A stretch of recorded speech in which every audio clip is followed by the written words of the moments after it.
Hey everyone, Mr. Taylor here. I'm going to do a quick example on how to take notes for your English 10 research project. First thing I want you to notice is I've already pulled from Google Drive all the documents that I'm going to need for this. I've pulled my topic selection sheet, my note-taking page, which will be a brand new document for you as we get to the Media Center or the Computer Lab, and I've already pulled up the website I'm going to use to start my research.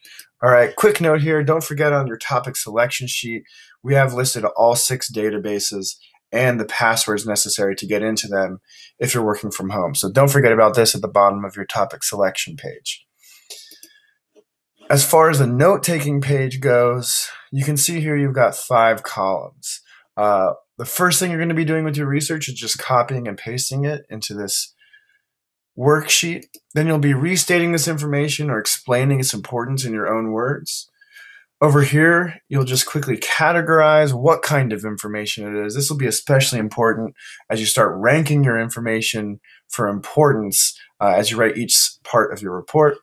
Over here, you can actually highlight which part of the report this research should go in, and important, and especially important later when you do your bibliography, you'll copy and paste your citation. All right. One quick thing to note here is as I scroll down, you'll notice that the column headers stay in place. That's one of the beauties of this worksheet here is no matter how far down you've gone in your work, you'll always have these column headers, so you'll never get lost. We're going to start with a quick example here. My topic is the use of standardized tests improving education in America? After going through my 3 topic exploration sheets, I think this is going to be the one that's most interesting for me.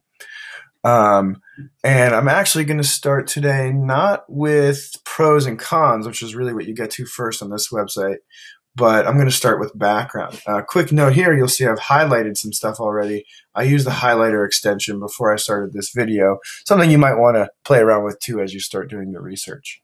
All right, so I'm just going to go ahead and go to my background, and you've got right here on my first set of highlights, and I'm just going to copy and paste one thing here that I think is important.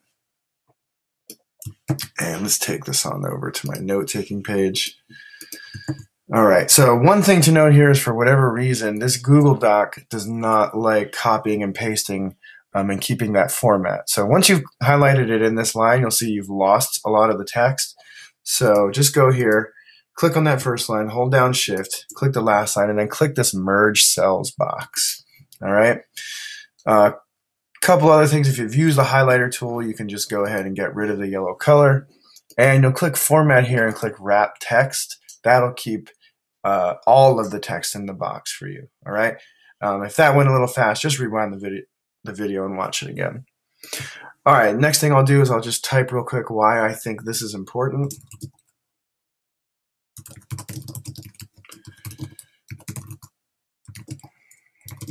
All right. So I could have already put the definition of standardized tests, but I wanted to define the high stakes portion of the controversy.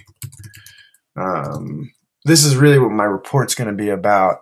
And you'll see here that if you read my research, what it also does is it outlines the rewards and punishments of the tests. All right. I might go back later after this video and kind of update this, but you get the point. Next thing I'll do here is just use the fill tool and color in that this is a definition, and then I'm going to use this as part of my background. Last thing I need is my citation information. There's one place to find that here on the procon.org website. If you scroll back up, you'll see right here it says Cite, and a little window will pop out, and it gives you all of the citation possibilities. We're going to use MLA, that's the Modern Language Association. That's what you usually use in English class. And I'm just going to copy and paste that into my note-taking page. And I'm going to have to do the same thing again in terms of holding Shift, merging the cells, clicking Format, and Wrap Text, and that'll keep it there. And that's something I can copy and paste later when I've gone through and I'm going to make my bibliography. You'll note right here that it also says MLA does not require URLs, but if a teacher requires it, you can copy this. I'm going to go ahead and say don't worry about the URL. I don't want to be one of these picky teachers that they're talking about here. Maybe Dr. Haupt can do that, but not me. Anyways, all right, so that's my first line of research. Obviously this is not really detailed yet, but for the sake of the video, I just wanted to show you how things work here. If you start to play around and you're extra organized, one thing you might consider is changing the colors here. When I showed this to Dr. Haupt, his eyes kind of bugged out a little bit. So if if your eyes want to bug out too, you can make your anecdotes green, and every side 2 is red and every background is yellow. If you're into color coding, go ahead and do that. All right. So that's basically it for working the research page, or the research note-taking page. If you have any questions, go back and watch the video again, and then ask us. All right. That should take care of it. Thanks for watching.